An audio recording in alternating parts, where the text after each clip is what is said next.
Thank you very much.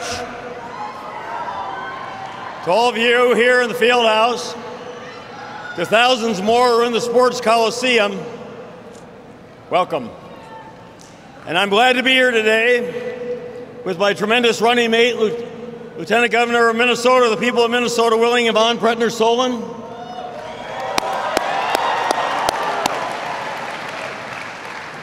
And my two wonderful sons, Eric Dayton and Andrew Dayton.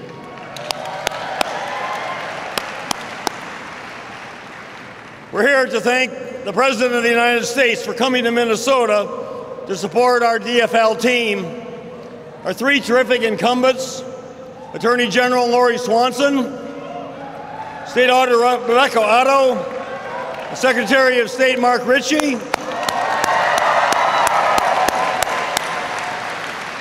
and Yvonne and myself.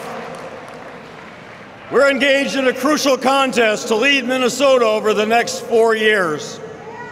The differences between us and our Republican opponents could not be clearer. And one is that our DFL team will be a partner with the President of the United States in improving the lives of Minnesotans. I will be a governor who will say thank you, Mr. President, for all that you have already done to put Minnesotans back to work and to improve our state after the economic meltdown you inherited from your Republican predecessor. Thanks to the President's outstanding leadership and his initiatives passed by our tremendous United States Senators Amy Klobuchar and Al Franken,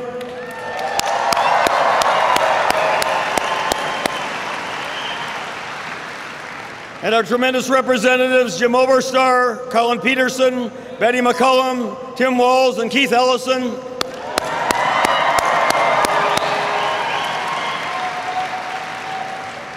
Thanks to all of them, there are over 77,000 more Minnesotans working today than there were at the bottom of the Bush economic disaster. Over 77,000 more Minnesotans working today. Thank you, Mr. President. Thank you, our DFL members of Congress. The federal funds they have provided will mean 8,800 more jobs in Minnesota schools this year and next. They have funded almost 1,200 miles of highway improvement projects throughout our state, including 56 crucial bridge repairs, and those projects have employed 11,000 people. And if we win this election, Minnesota will have state leaders who will say, for all of this and more, thank you, Mr. President. And we'll roll up our sleeves and work together, all of us together, for a better Minnesota.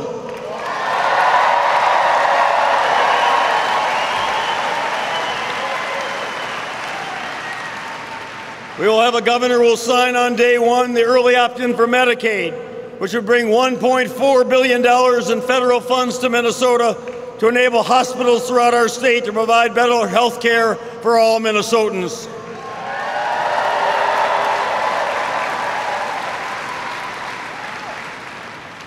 But first, however, we have to get there. All of us need all of your help for these last 10 days. We're facing an unprecedented Republican blizzard of attacks. A front group called Minnesota's Future has bought almost $1 million of television advertising to use against us. 99% of this group's money comes from the Republican Governors Association. It's not from Minnesota. It's from the big oil companies, the big drug companies, and the other powerful special interests who don't care about Minnesota's future, they care about their own. Republicans are going to spend that $1 million plus another $500,000 more doing what they have been doing for the past 2 months, trying to destroy my reputation and distort my record. Well, my opponents may have $1.5 million, but they don't have you.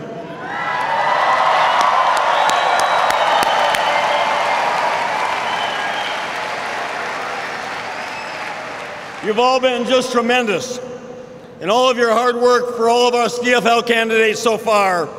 But I need to ask you now, are you fired up and ready to work hard for 10 more days?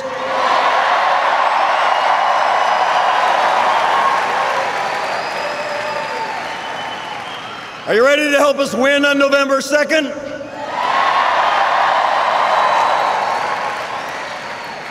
And now, are you ready to give a great Minnesota welcome to our tremendous leader, the President of the United States of America, Barack Obama?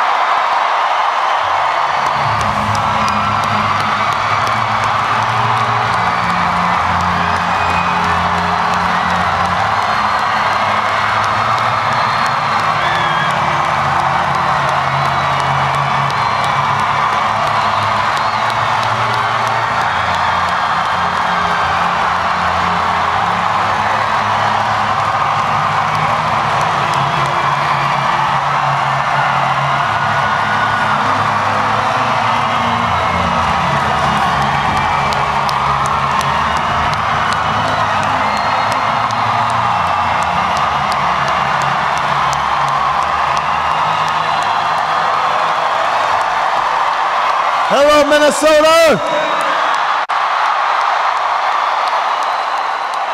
Hello, Gophers. Oh, it is good to be back in Minnesota.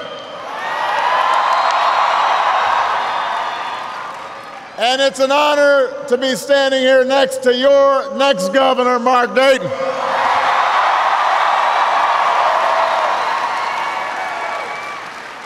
Let me just make mention of the other wonderful public servants who are here. Former Vice President Walter Mondale's in the House.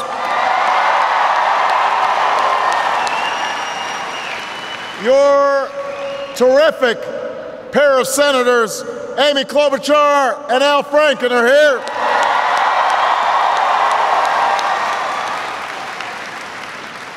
An outstanding congressional delegation, Keith Ellison, Betty McCollum, Jim Oberstar.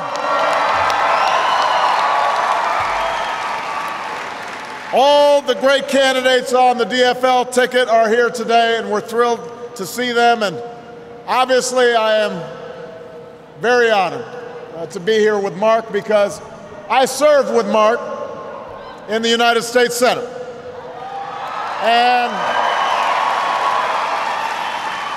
And so I know this man. And I know that he's been fighting for the people of this state his entire career. You know what kind of leader he is. You know what kind of fighter he is. Everybody else in this race might be talking about change.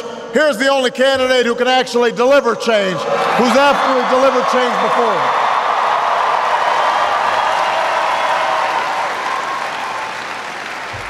The only candidate who's helped grow this state's economy.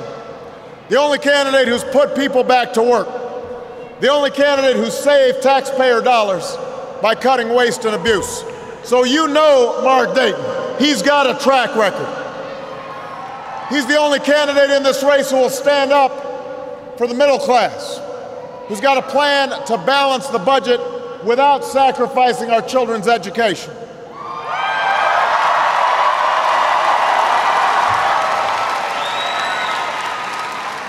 A candidate who has a plan to create jobs and help small business owners grow and to thrive. The point is, Mark Dayton has spent his life fighting for Minnesota.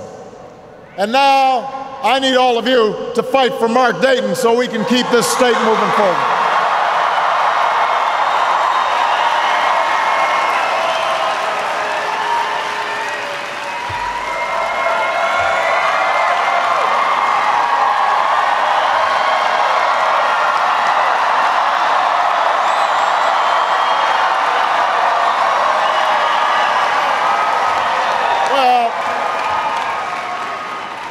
It looks like you're kind of fired up. And I need you fired up. Because in just 10 days, you have the chance not just to set the direction of this state, but also help to determine the direction of this country. Not just for the next 2 years, but the next 5 years, the next 10 years, the next 20 years. And just like you did in 2008, you have the chance to defy the conventional wisdom. Because right now the conventional wisdom is that you can't overcome the cynicism of politics, that you can't overcome all the special interest money that Mark was talking about, that you can't tackle big challenges, that the political system just can't digest it. The same way that they said in 2008 that you can't elect a skinny guy with a funny name to the presidency of the United States of America. And so in 2008 you said, yes, we can. In 2010, you've got to say, yes, we can.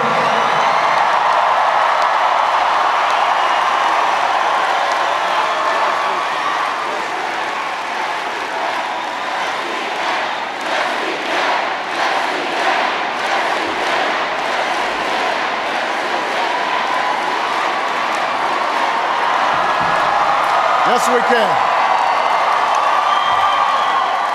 Now, look, there is no doubt that this is going to be a difficult election. And it's because we've been through an incredibly difficult time for our nation. For most of the last decade, the middle class in America was getting pounded. Give you a few statistics. Between 2001 and 2009, when Republicans were in charge, the middle class saw their incomes go down by 5% during that period. That's not according to me, that's according to the Wall Street Journal. Between that same period, we had the slowest, most sluggish job growth of any time since World War II. So this was a lost decade for middle-class families. Costs of everything from health care to getting a college education were skyrocketing. Jobs were disappearing overseas. Too many parents had to say to their kids, you know, we might not be able to afford to send you to college. Too many families had to pass up going to the doctor when they got sick because they couldn't afford it. Too many Americans having 2, 3 jobs and still not being able to make ends meet. And then all of this culminated in the worst financial crisis and the worst economic crisis since the Great Depression. I want everybody to think back to when I was first sworn in. We had lost 4 million jobs in the 6 months before I took office. We lost 750,000 the month I took the oath. 600,000 the month after that, 600,000 more the month after that. We lost almost 8 million jobs, almost all of them lost before any of our economic policies could be put into place. And when I arrived in Washington, my hope was that we could put politics aside for a moment to meet this once-in-a-generation challenge. My hope was we could stop the division and the bickering and the partisanship that had dominated Washington, and that we could come together to solve problems because although we are proud Democrats, we are prouder to be Americans, Minnesota.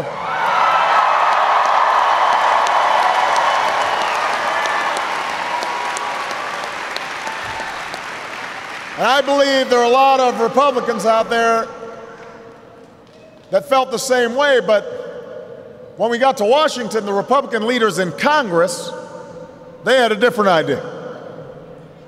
Their basic theory was they looked around, they said, boy, we really made a big mess. We really screwed up. It's going to take a long time to get those 8 million jobs back. People are going to be angry and frustrated. It's better if we refuse to cooperate, we say no to everything, we try to gum up the works in Congress, and we may be able to deflect the blame come the next election. We'll just pretend like we had nothing to do with it, and we'll point our fingers at the Democrats. In other words, the other side was betting on amnesia. They're betting that you forget who caused this mess in the first place. But Minneapolis, it is up to you to show them that you have not forgotten.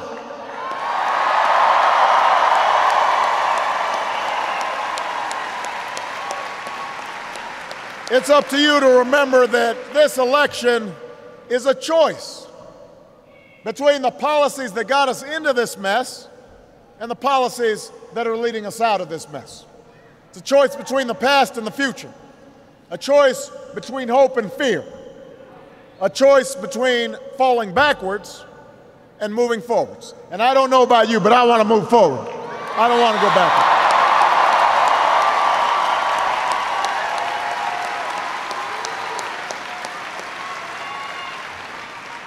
And if you don't think this is a choice, if you think somehow there's a new and improved Republican Party out there, let me be clear. The chair of the Republican Campaign Committee was asked, well, what are you going to do if you take over Congress? He said, we'll pursue the exact same agenda as we did before Obama took office.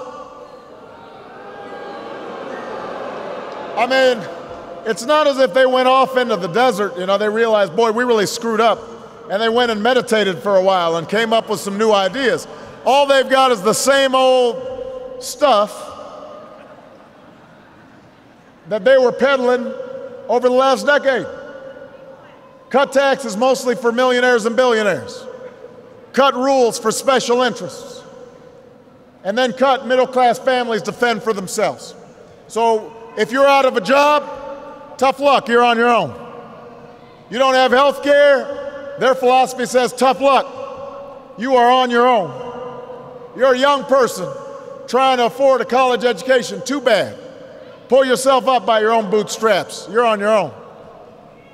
This same agenda turned a record surplus into record deficits, allowed Wall Street to run wild and nearly destroyed our economy. And I make these points not because I want to re-argue the past, I just don't want to relive the past. We can't afford it.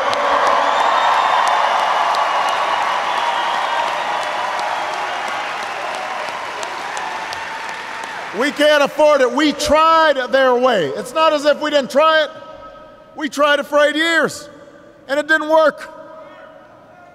And you know, the true sign of madness is if you do the same thing over and over again and expect a different result.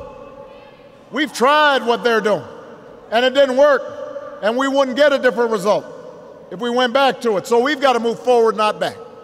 I know that Al Franken talked to you a little bit about the analogy of a car being driven into the ditch. Although I guess Al kind of embellished it a little bit. He said there were alligators down there. I didn't see the alligators, but it is true the car went into the ditch. And it is true that me and Al and Amy and Mark and others, we've had to climb down into the ditch. And it is hot down there and dirty. And we'd been pushing that car, pushing it. The whole time the Republicans have been standing on the sidelines. They've been looking down, fanning themselves, sipping on a Slurpee, kicking dirt down into the ditch, kicking dirt in our faces, but we kept on pushing.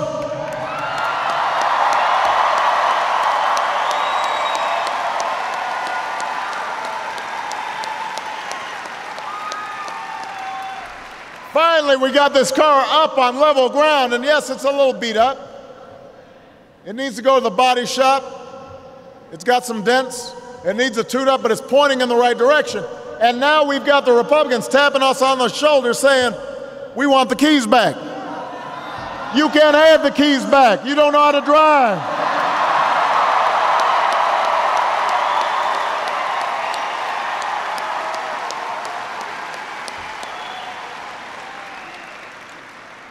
You can ride with us if you want, but you got to sit in the back seat. We're going to put middle-class America in the front seat. We're looking after them.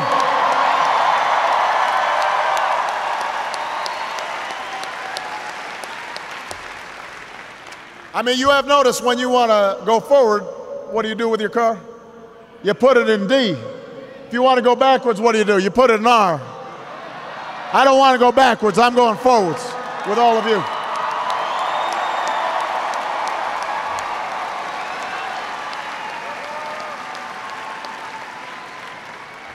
Minnesota, because of the steps we've taken, we no longer face the possibility of a second depression.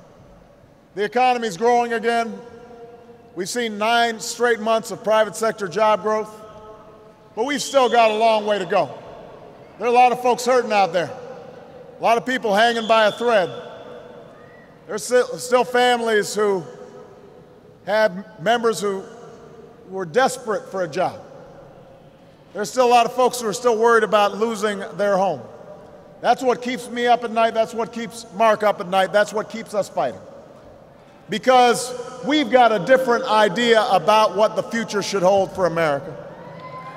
And it's an idea rooted in our belief about how this country was built.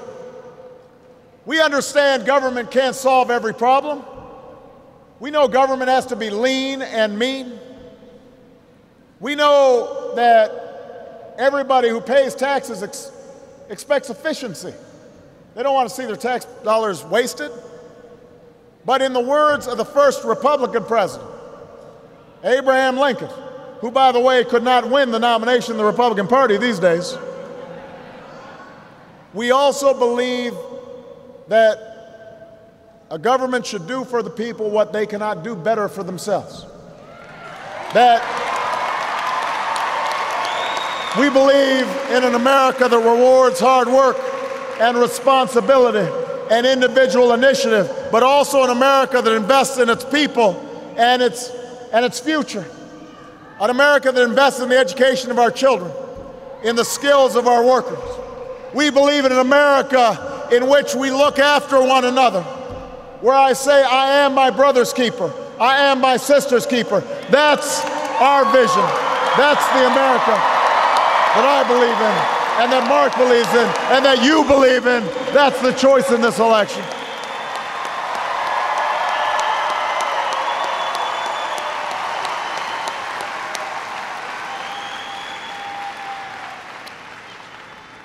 If you give the other side the keys, the other side will keep giving tax breaks to companies that ship jobs overseas. Mark and I, we want to give tax breaks to companies that are investing right here in Minnesota, right here in the United States, in small businesses and American manufacturers. We want to invest in clean energy companies because I don't want solar panels and wind turbines and electric cars built in Europe or built in Asia. I want them built right here in America with American workers.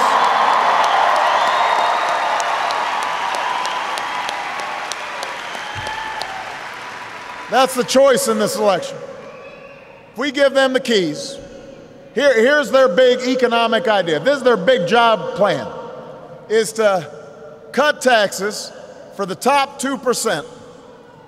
It'll cost $700 billion.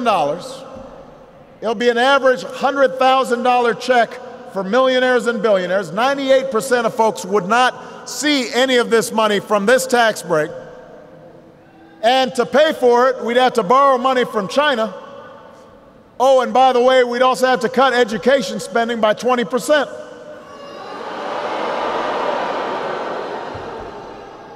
Now, why on earth do we think that would be good for our future? Do you think that China is cutting education spending by 20%?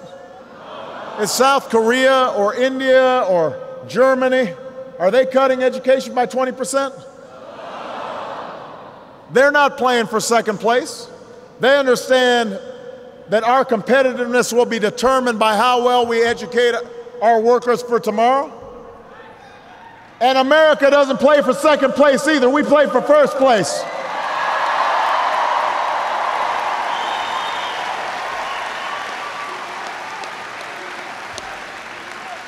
That's why Amy, that's why Al, that's why we worked together, Keith and Betty. That's why we came together to make sure that we took tens of billions of dollars that were going to banks in unwarranted subsidies, and we sent that money where it should be going, to you. We are financing millions of young people's college educations more effectively now. Higher Pell Grants, better student loans, a $10,000 tax credit for every young person going to college. Those are the kinds of choices we're making. And that's the choice in this election. That's why when it comes to tax cuts, we gave 95% of working families a tax cut. We gave the tax cuts to families that needed them, not folks who didn't need them, because we know you're the ones that need relief. That's the choice in this election.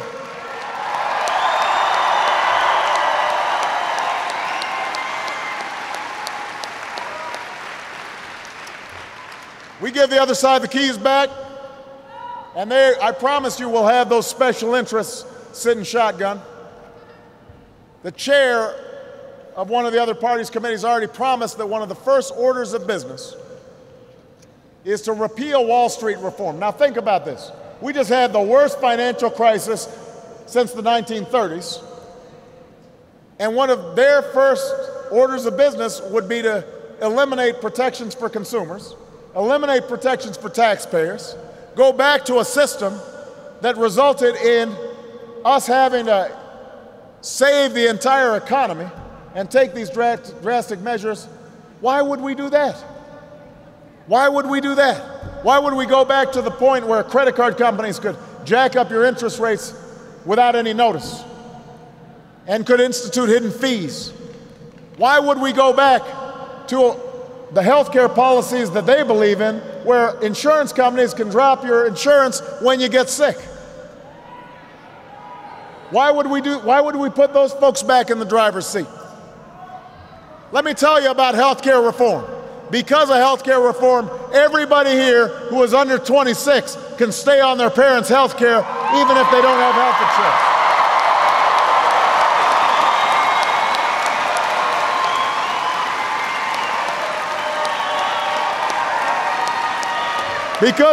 Because of that reform, insurance companies can't drop somebody because they've got a pre-existing condition. Because of healthcare reform, millions of small businesses are getting tax credits so they can afford to provide health insurance to their employees. That is their agenda, to repeal that? Let me tell you something. We believe in making sure people don't get ripped off when they sign up for a mortgage. We believe in making sure that credit card companies treat you fairly. We believe taxpayers shouldn't ever be forced to pay for Wall Street's mistakes. We believe that insurance companies should cover you when you've been paying your premiums. That's what we believe. That's the choice in this election. That's why you've got to elect Mark Dayton governor, because he believes it too.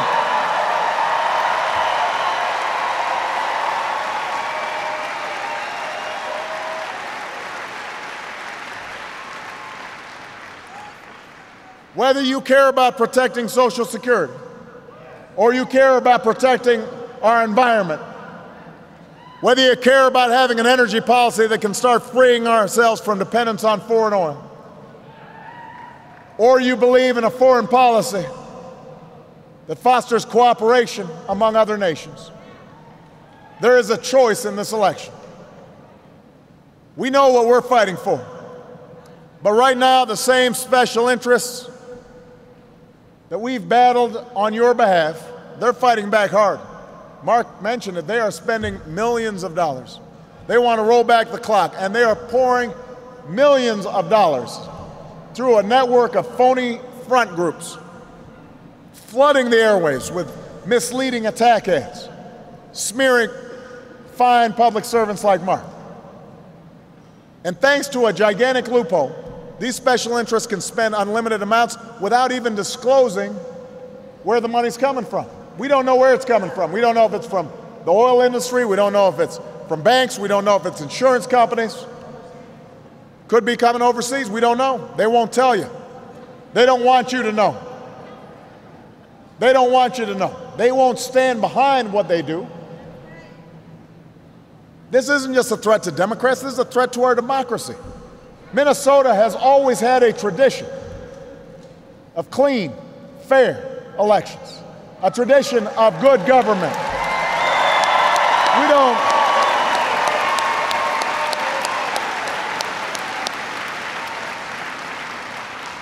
And the only way to uphold that tradition, the only way to match their millions of dollars, is with millions of voices. Millions of voices who are ready to finish what we started in 2008. And that's where all of you come in. That's why all of you have got to get out. All of you have to vote. If you are not registered to vote yet, you can walk in right now. You can register anytime between now and Election Day. There is no excuse. Because if everybody who fought for change in 2008 votes in 2010, then Mark will win his election.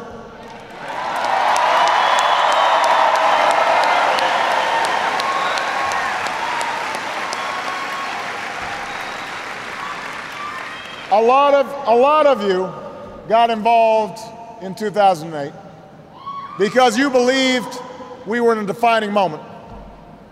That it was a time when the decisions we make now would have an impact across the decades, would impact our children, our grandchildren, for decades to come. That's the reason you knocked on doors and you made phone calls and some of you cast your vote for the very first time, because you believed that in America, citizens who want to make their country better can make a difference. And you know what? I told you then, 2 years ago I told you, the change is not easy. Power does not give up without a fight. And I understand that some of you, since election night and inauguration day, when, you know, it was a lot of fun, Beyonce was singing and Bono, and everybody had their hope posters, and everything looked like it might be easy. And I warned folks then, this won't be easy. Power concedes nothing without a fight. And so for the last 2 years, we have been grinding it out. We passed health care reform, but it was a hard fight. We passed Wall Street reform, but it was a hard fight.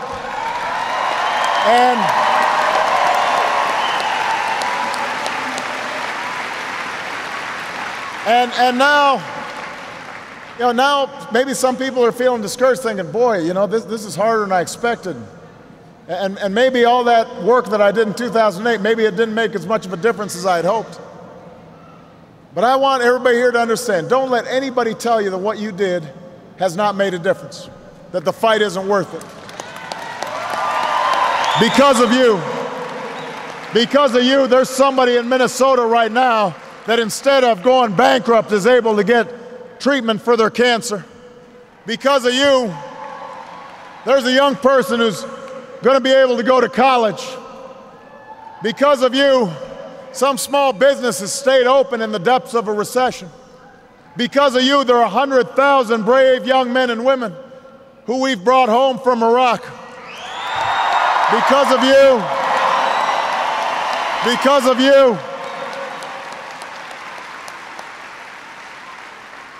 So don't let them tell you the change is impossible. It's just hard, that's all. And that's okay. We've got to earn it. We're just in the first quarter.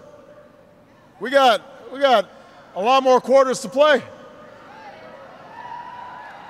You know, this country was founded on a tough, difficult idea. 13 colonies deciding to break off from the most powerful empire on earth, and then drafting a document, a declaration of independence that embodied ideas that had never been tried before. We hold these truths to be self-evident, that all men are created equal, endowed by our Creator with certain inalienable rights, that among these are life, liberty, and the pursuit of happiness.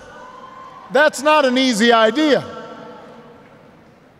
And it had to be fought for, inch by inch, year by year. Slowly, slaves were freed. Slowly, women got the right to vote. Slowly, workers got the right to organize. Imagine if our grandparents and our great-grandparents, our great-great-grandparents had said, oh, this is too hard. Folks are saying mean things about us. I'm not sure if we can ever get to the promised land. We wouldn't be here today. But they understood that we are tested when we stand up in the face of difficulty. when we stand up in the face of uncertainty, when we're unafraid to push forward, because we know we're doing it not just for ourselves, but for future generations. That's how we came through war and depression. That's why we have civil rights and women's rights and workers' rights. That's why we've been able to clean up our air and clean up our water. That's why we've been able to end combat operations in one war. The journey we began together was never about putting me in the White House. It was about building a movement for change that endures. It's about understanding that in America, anything is possible if we're willing to work for it and fight for it, and most of all, believe in it. So I need you to keep fighting. I need you to keep working, and I need you to keep believing. And if you knock on some doors again, if you make some phone calls again, if you talk to your neighbors again, if you go to vote again, then I promise you, we won't just win this election. We won't just have Mark as governor, but you and I together, we are going to restore the American dream for future generations. God bless you. And God bless the United States of America.